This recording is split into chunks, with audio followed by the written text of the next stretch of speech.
This is an archive edition of Talk of Iowa from IPR News. I'm Charity Nebbe. Most Americans engage with some kind of social media. And when I say most, I am talking about the vast majority. According to Pew Research, 95% of teens ages 13 to 17 and 84% of adults use some kind of social media. It is embedded in our culture, our habits, the way we interact or don't interact, and how we get information about our world. Some of it is wonderful. Some of it is truly terrible. And we definitely know that it is habit forming. This hour, we're going to talk about what we know about how social media affects our lives and our mental health. We'll also talk about ways to use it more responsibly and in healthier ways. Later in the hour, we'll talk about adults and their social media use, but we're starting with young people. Teenagers. Jonathan Platt is here with me, assistant professor of epidemiology in the College of Public Health at the University of Iowa. Hello, Jonathan. Hi, it's great to be here. Thank you. Gerta Bardoshi is also here, a professor of counselor education in the University of Iowa's College of Education. Gerta, welcome. Thanks for having me here. So, Jonathan, I want to start with you, and I want to talk about this from a public health perspective. Former Surgeon General Vivek Murthy has called on Congress to require warning labels on social media platforms about their effects on young people's lives. Australia has banned social media for children under the age of 16. What are the threats from a public health perspective? Yeah, it's great that you mentioned some of those very high-level, population-level kinds of responses, because I think what we're seeing, as you alluded to in the introduction to the segment, is really very quickly rapid growth, acceleration to near ubiquitous use among young people, 95 to 97%.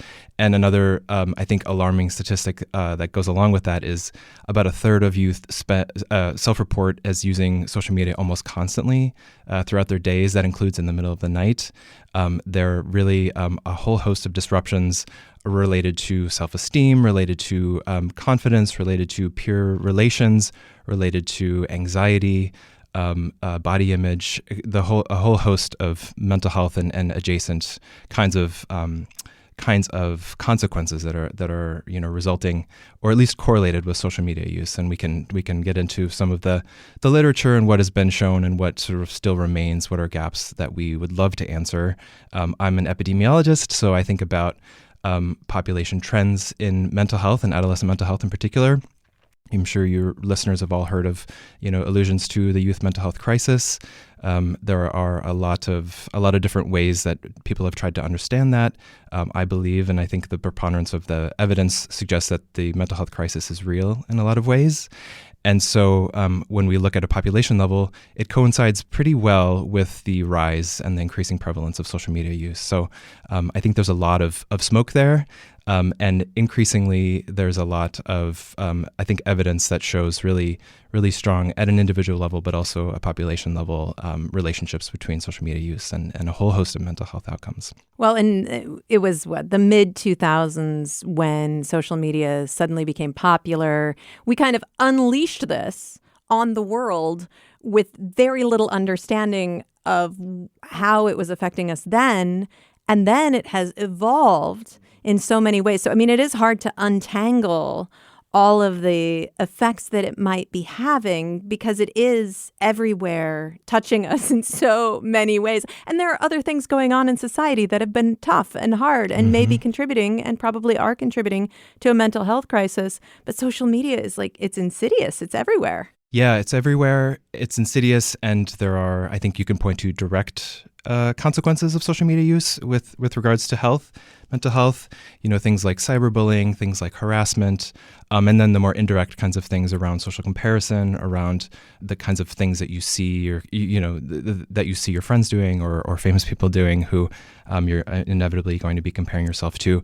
And of course, we know that youth are particularly vulnerable to this given their age, given the development, cognitive and otherwise development that they're going through socially.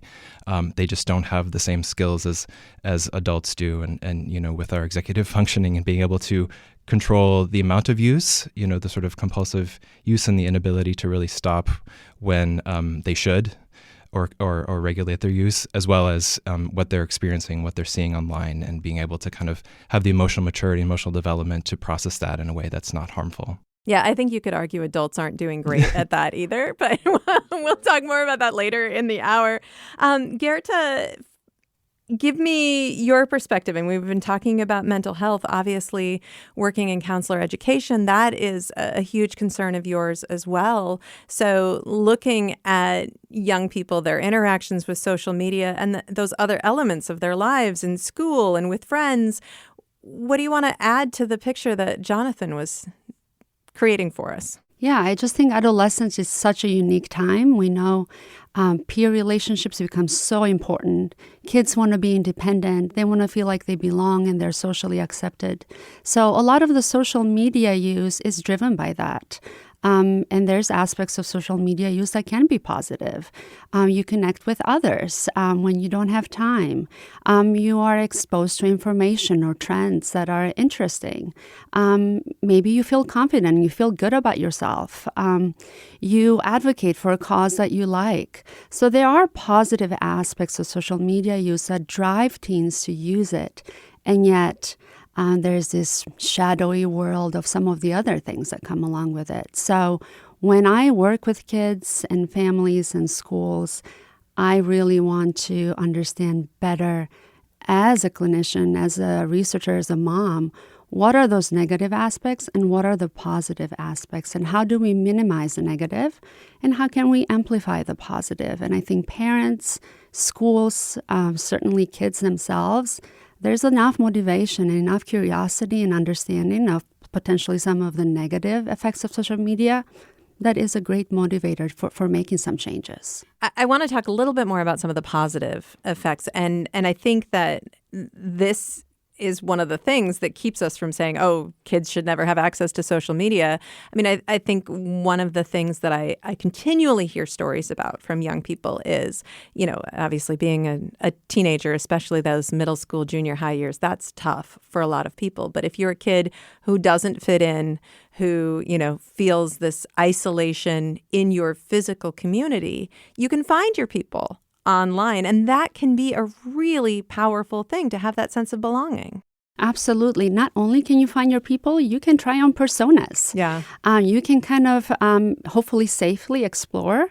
And I think perhaps most importantly, you can decide when you do that, in what context. You can do it anonymously. So yes, absolutely. There's positive aspects of it.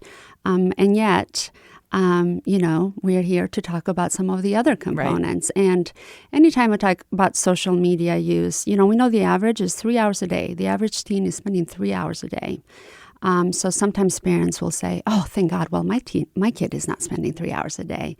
And yet we know even 1 hour a day has cognitive implications. Also, you might be surprised by how long your kid is actually spending. Absolutely, yes. So, you know, we talk about problematic use and we talk about excessive use. And we talk about addictive use. And those are the types of uses that I try to talk with parents and schools and kids about trying to mitigate. Well, and I do want to talk about that. You know, Jonathan, you were talking earlier about, you know, what we know about how social media may be impacting health. And there's a lot of self-reporting that goes on. So you have to take these statistics with a big grain of salt. Although I feel like people tend to underreport problems. So I don't know which direction that goes in. But roughly, according again to Pew Research, roughly 1 in 5 teens say that social media sites hurt their mental health. 45% of teens say they spend too much time on social media. Teen girls are more likely than boys to say that social media hurts their mental health. That's 25% versus 14%. 74% of teens say these platforms make them feel more connected to their friends. So there's that positive. But they also report that they can't get off the sites even if they want to. So is this an addiction like other addictions, Jonathan? Yeah, that's a great question. I think it's safe to say that the social media companies have used the best and brightest minds in tech to make these algorithms, to make these platforms as addictive as possible. And TikTok, we know that. We absolutely Without know a doubt. that was their goal. That's been revealed. There's internal documentation of that as a goal stated by the companies through discovery. And the other lawsuits. companies have copied their algorithm. So Exactly, yeah. exactly. And it makes sense if you're a company that monetizes attention, you want to keep as much attention, you want to maximize that. It should come as no surprise.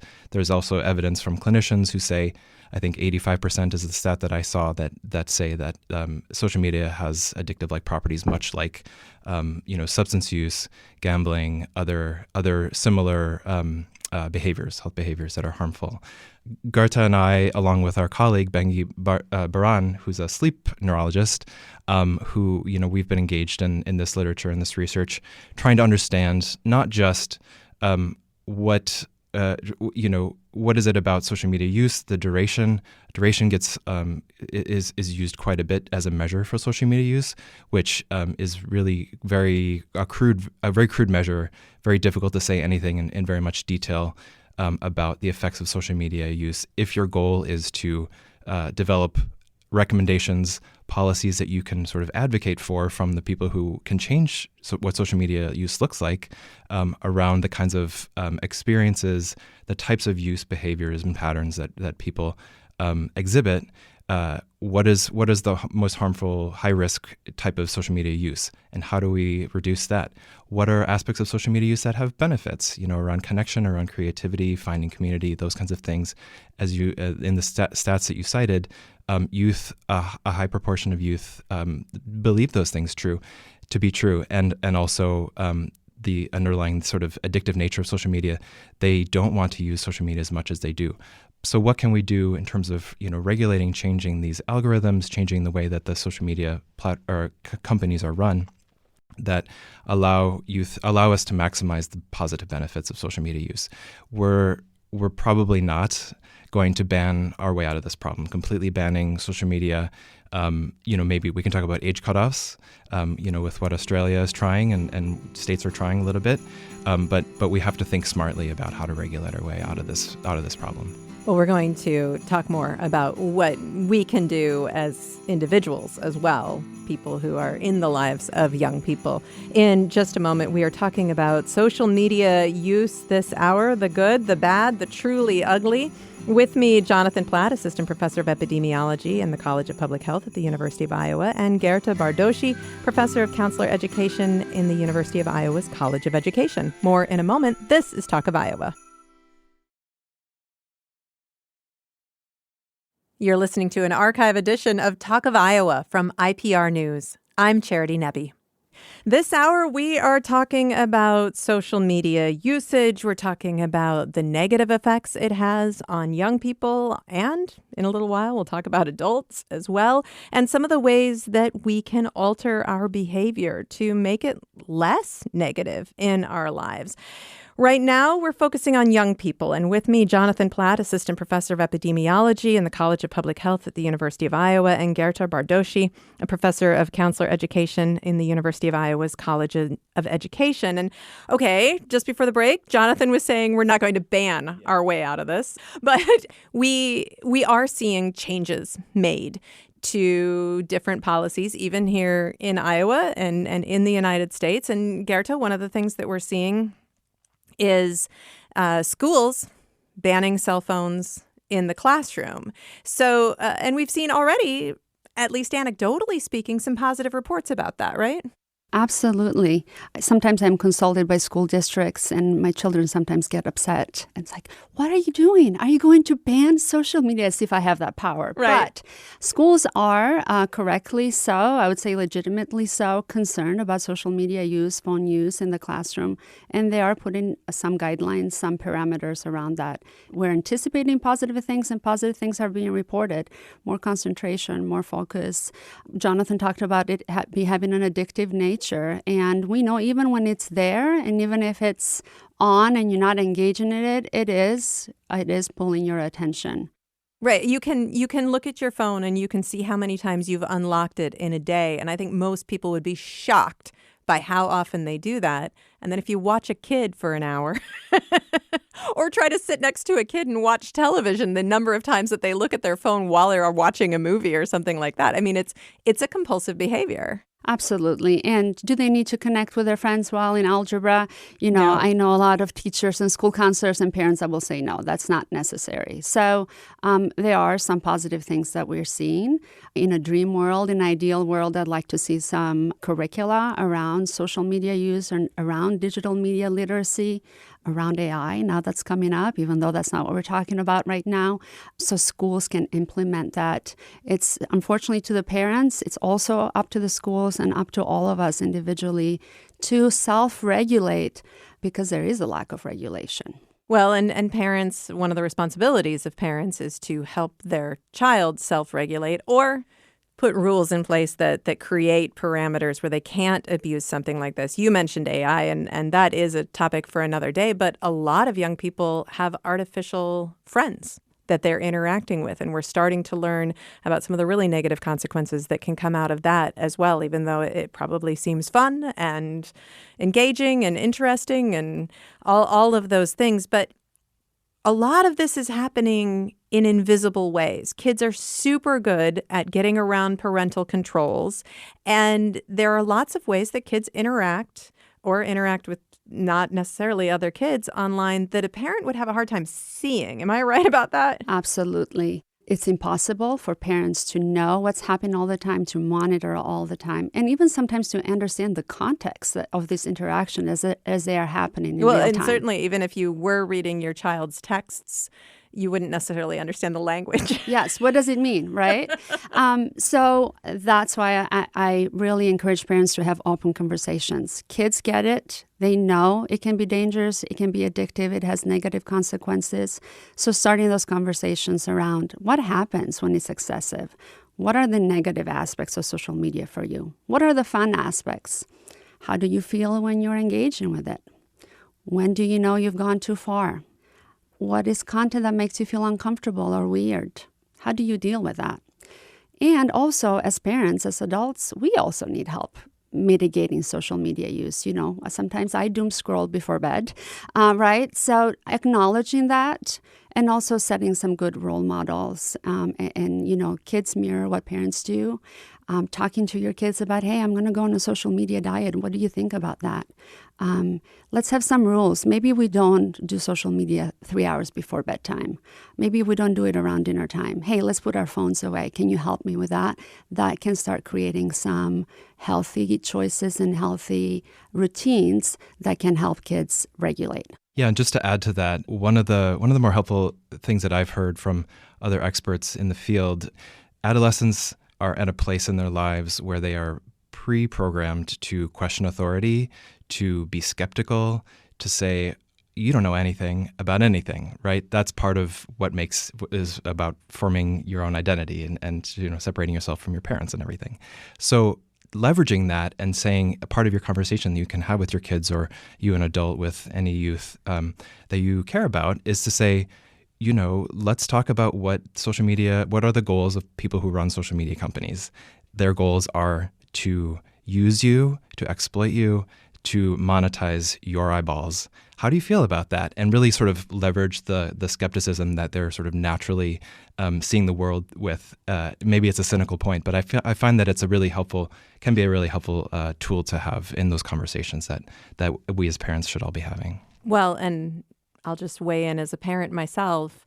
I had a conversation with both of my kids before they got their phones about how the things that you see on social media don't reflect reality. So, now, of course, that was a few years ago. Now they're actively being lied to on a regular basis. But even when you see a friend's vacation, you're not seeing the whole picture. You're only seeing the best parts. And so when you feel jealous, when you feel like you can't live up to that, you have to remember it's not real, right?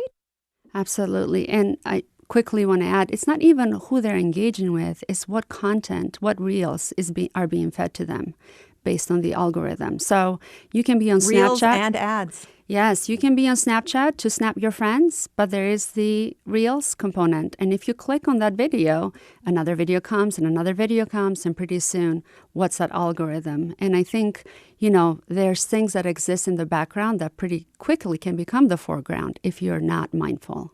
So if each of you had one piece of advice that you'd give particularly to parents, about how to help your child navigate this world safely, what would it be? Gerta?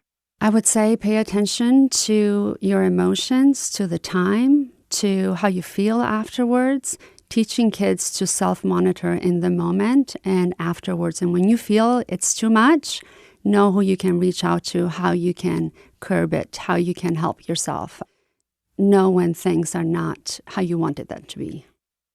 Would you recommend creating some sort of a contract to sign with your kid when they get that social media account, or even just get their smartphone to try to put some of these ideas in writing so they feel like they've made a commitment? Yeah, and there's several social media contracts out there. The American Academy of Pediatrics recommends a couple, especially that 10 to 14 years of age, where their executive functioning and self-regulation skills haven't really come in. I think that can be helpful.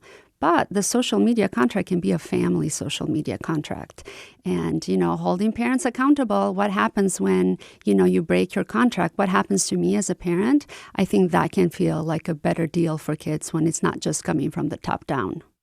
Jonathan, what would you advise? In addition to, working within our families with our own kids and modeling healthy use, we can talk and organize in our communities. I know there's been great success in sort of neighborhoods creating contracts together where none of our kids are going to have phones until a certain age. That's much easier. It puts much less pressure on yourself and your own kid being the only one without a cell phone in their friend group.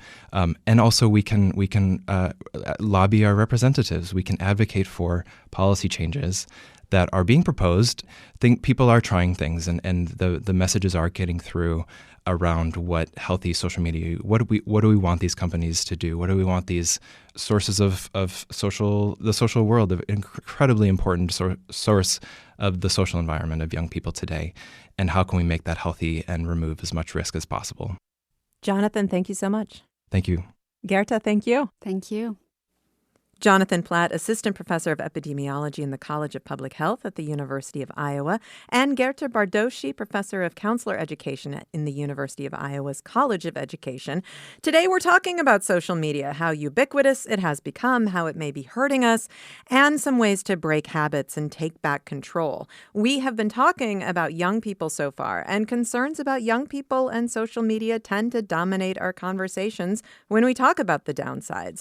But it can and does affect adults, too, in powerful ways. Kostadin Kushlev is associate professor in the Department of Psychology at Georgetown University and is the principal investigator of the Digital Health and Happiness Lab, also known as the Happy Tech Lab. He is on the line with me now. Kostadin, thank you for being here. Thanks for having me.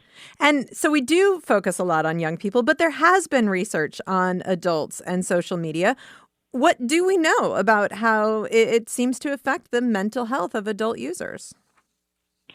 Yeah, interestingly, a lot of the evidence that actually includes experimental longitudinal studies, RCTs, randomized controlled trials, are actually with adults. So, we often hear that, a lot of the evidence is correlational and we don't know which way the causality goes.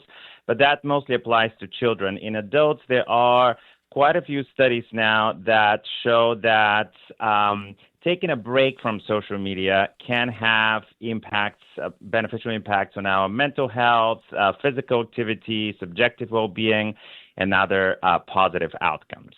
Okay, so that sounds like pretty much all the things that make us happier and healthier. Am I getting the right gist there? Yeah, it's really striking when you look at some of the studies.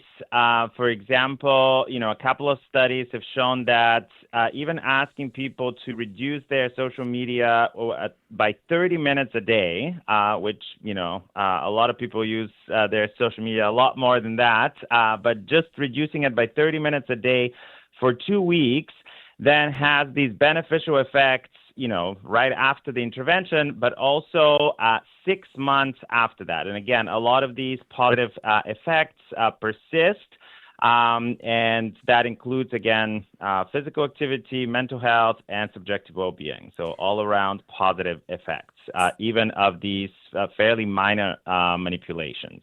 So that invites an exercise to think about what we aren't doing because we're turning to our phones, because we know that for so many of us, it is really a compulsive behavior. We unlock our phone so many times a day. You can look it up, but more times a day than most of us can count. We find ourselves looking at these apps without having made a decision to look at the app. It's so automatic, and we know that it can really be compared in some ways to addictive behaviors. So we're turning to our phones looking for something. What things aren't we doing when we turn to the phones? Exactly. Yeah. So, often when we think about these effects, and often when, people kind of justify it to themselves why they're on social media, they've had a long day, they just want to relax, and they just want to, scroll on their phone for a while. They deserved it and all of that. And that's all valid. And it might actually, relax you for a moment or something like that, have a small beneficial effect in the short term. However, what we're not thinking about is what we could have done otherwise with that time and how that might have actually been even more beneficial. So instead of, scrolling social media before bed, maybe reading a book, get a better night's sleep, and so forth. So a lot of the things that the research suggests we have replaced with these devices. I mean, it's everything, right? So on the one hand, it's things like exercise, So if you're spending, what's the average now, 3-4 hours, maybe 5 hours a day for the average American on their phone, that's months a year you're spending looking at your screen. And so obviously that is less time you have for, other beneficial things like exercise or in-person social interactions, you name it. But I think we have also sort of replaced ways in which we used to entertain ourselves, right? We entertain ourselves with puzzles and games and books and even TV shows. And now, sometimes I'm, trying to watch a TV show, but I'm also on my phone, right? And I'm not really watching the show. I'm not enjoying the show. I'm not getting into it. There's apparently this thing now called second screen viewing that people making the shows are aware of. And so essentially is the idea that they're making the show for people assuming that they will be on their phone when watching the show. So sometimes you would see the characters actually summarize the plot neatly every once in a while so that people can keep up. Oh, wow. Okay, so give us some advice because, like I said, it is also habit forming. A lot of this scrolling is mindless scrolling. We're not making a decision to do it. And there are ways to change your phone to make it less engaging. I am paying for an app to make my phone dumber and loving that, honestly, even though that feels a little counterintuitive. Do you have advice for people on how to really take a look at their lives and disconnect and take back some of that in-person social connection and those walks and sleeping more and all of that good stuff? Yeah, I think the basic principle you have to think about is that it shouldn't be left to our self-control. So we shouldn't rely on just, deciding that we're not going to use our phone and then somehow we're going to just will ourselves to completely or, partially give up social media or something like that. So we have to kind of think in advance and try to make it easy for us not to even have to make that decision whether or not to use our phones. And so the way to do that is, there's simple ways and there's fancy ways. So you could use an app or something like that to block certain apps or to block the internet. We've done a study with that with very beneficial effects as well. But you can also simply put your phone on silent and outside of your room or outside of your bedroom. And so, many people respond to that. It's like, oh my God, but that's a great idea, but how would I wake up? It's my alarm and so forth, right? And so So there are more recent, fancier way. There is now a device that you basically tap your phone on, and then it blocks whatever apps you tell it to block. And so you can sort of like tap your phone before you enter your bedroom to sleep, and still have your alarm app working and all of that, but have all social media apps blocked, for example, while you're in the bedroom sleeping. This way, when you wake up, your phone wakes you up, but you're not, even if you reach automatically to use social media for, 15 minutes while you're waking up, that won't be an option unless you really decide, okay, I'm going to get up, tap my phone on the device and go back to bed and use social media. Right. Well, Kostadin, thank you so much for talking with us today. Thank you. Thanks for having me. Kostadin Kushlev is Associate Professor in the Department of Psychology at Georgetown University and the Principal Investigator of the Digital Health and Happiness Lab, also known as the Happy Tech Lab. More about social media and its costs and ways to take control in a moment. This is Talk of Iowa from IPR News.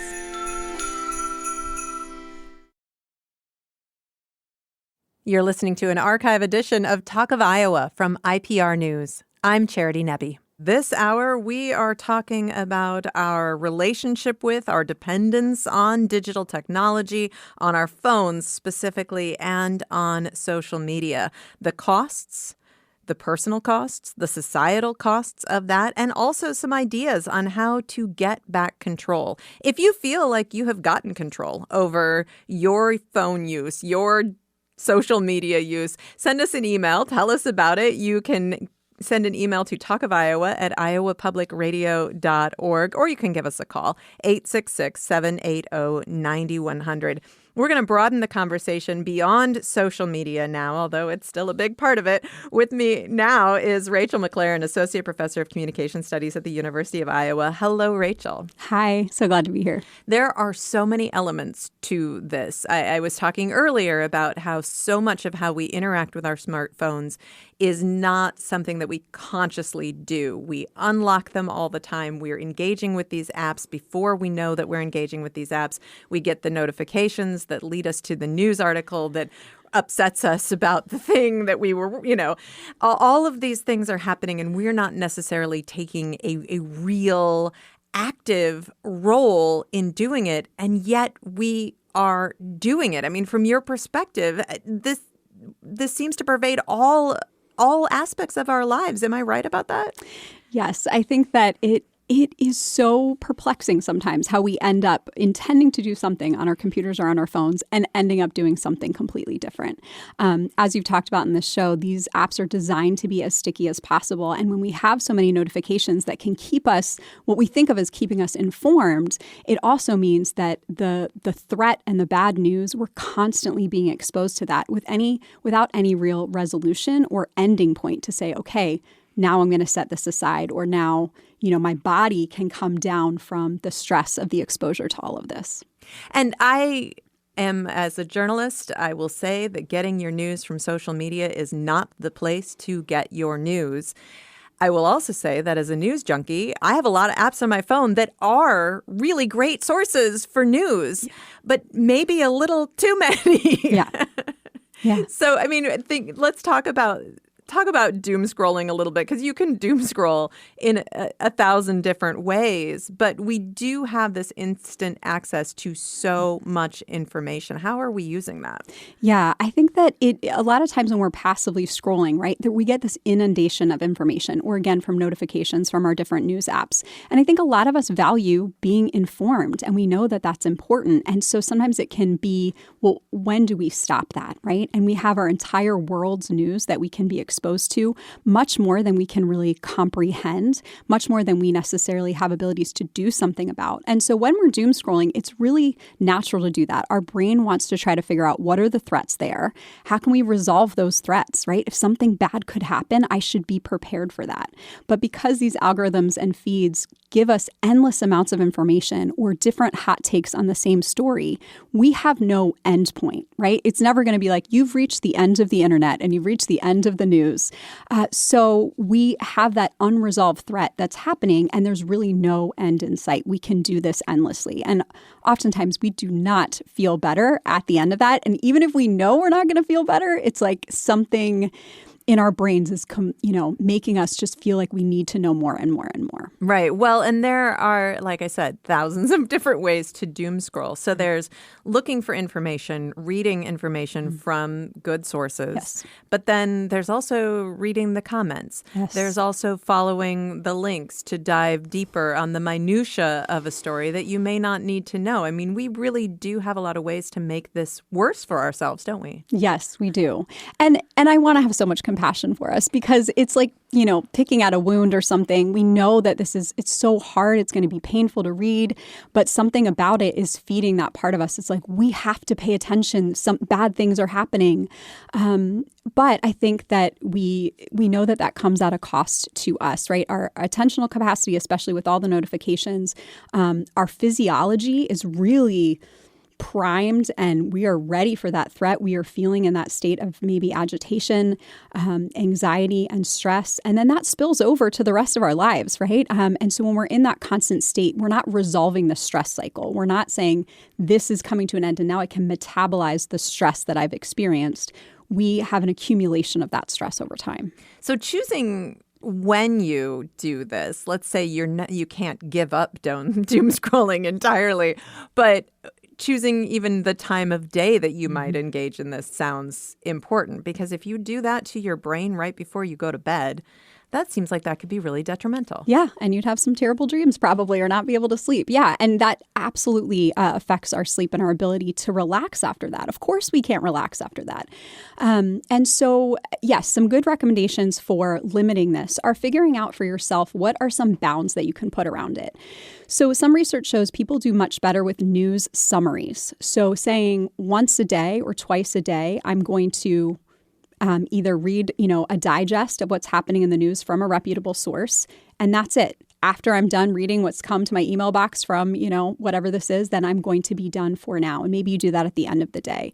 One thing that I've had success with is only reading one article about a particular thing that has happened from one reputable source, and then saying, I'm not going to look at every other hot take on this. I'm not going to look at everyone's reactions and comments. I now am informed about that thing. If there's an action I can take, even better for helping me to feel like I've completed the information and then doing something. But finding some bounds around that can be really helpful. And then getting back into our embodied world. So when we get so absorbed in that, we become very unaware of our physical environment. So being able to take the dog for a walk, pet your cat, restore, give someone a hug, like all of those things with affection as well can help us to complete that stress cycle so we can move on with the rest of our day. Maybe even actually make a phone call with that phone. Imagine Absolutely. that. Can you imagine it? No. No. But we've talked so far about turning to reputable news sources. Yeah. And the thing is that the majority of us don't do that. So again, social media is full of news and news organizations, including Iowa Public Radio, including National Public Radio. We're on social media because that's where people are. So we're trying to be where people are.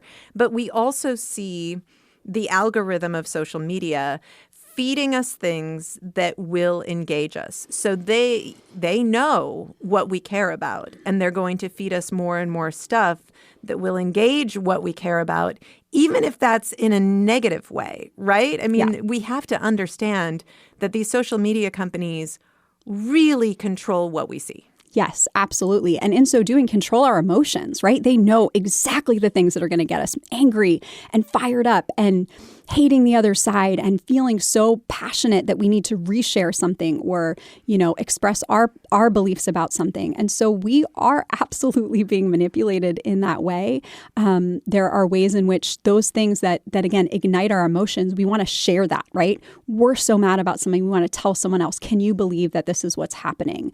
And so we, again, aren't always aware of what's happening behind the scenes. And even if we are, most of us, it still doesn't minimize the effects of that. So even if we have great media literacy, even if we know the way that these algorithms work, we are not above being affected by them. Right.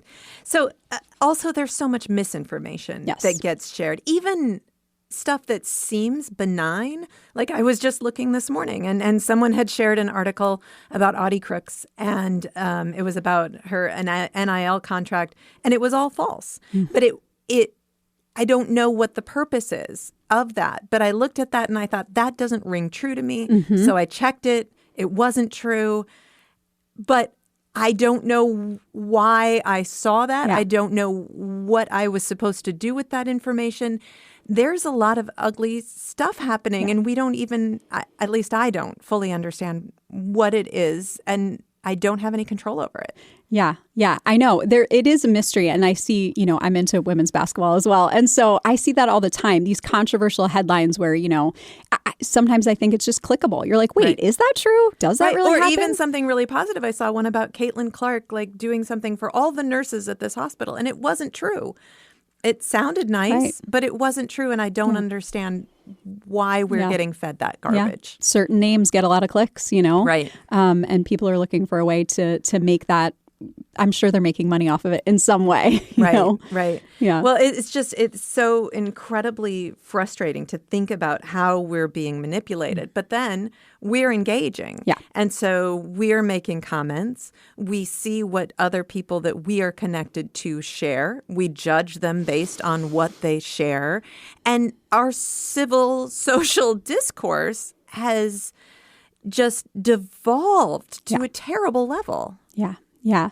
And I think this is where it really becomes, the effects, I think, ripple out so much so, more beyond just our individual personhood and how we're feeling and how we're engaging with this information.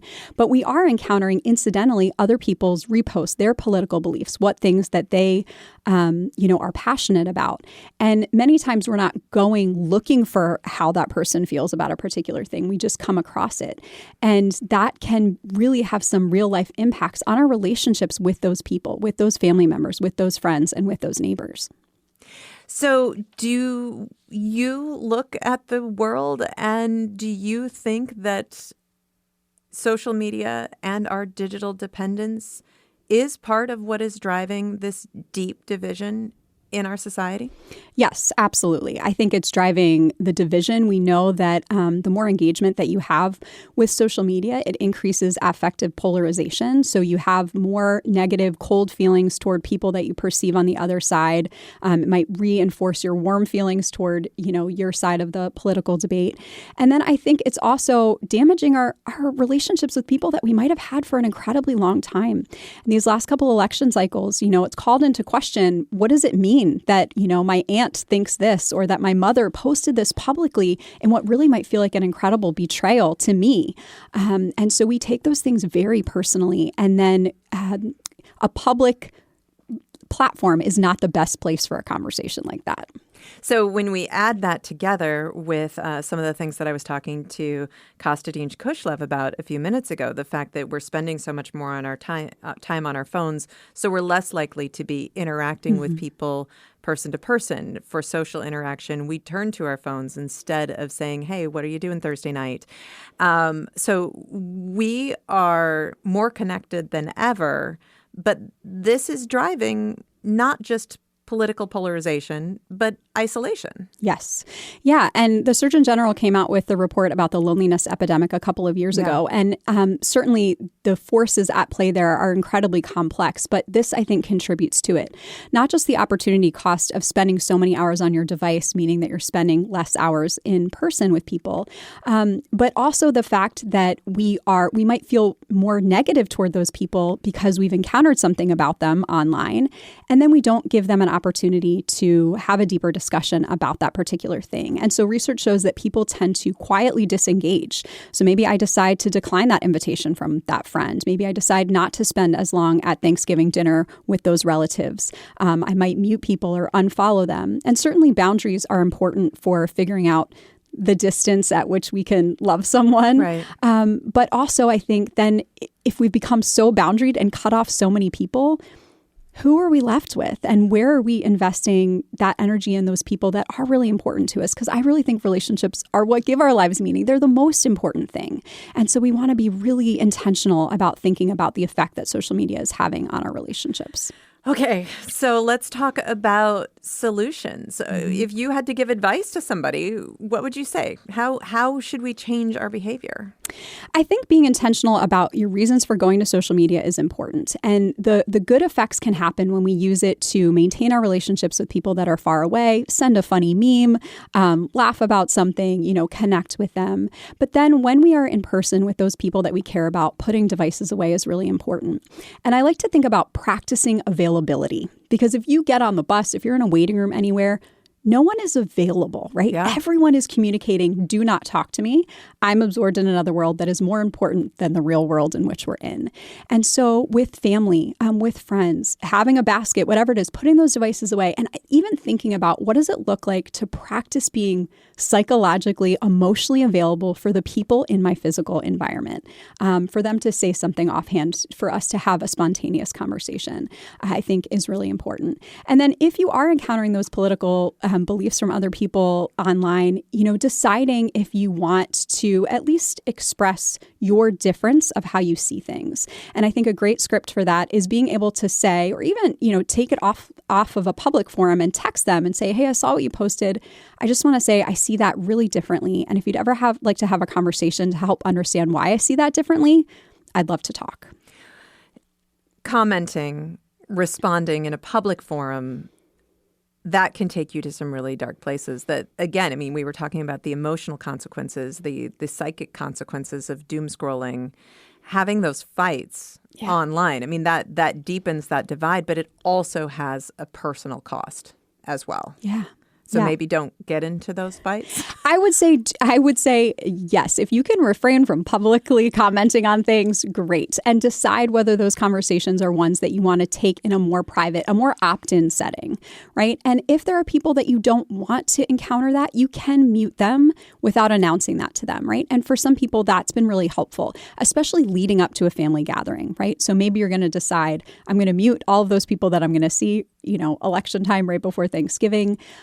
I want to figure out how I can love the people that I love. And if this is making it harder for me to do that, then maybe deciding not to engage with that. And if I really want to have a conversation, opening that up with curiosity and a desire to understand, not a desire to change someone's mind.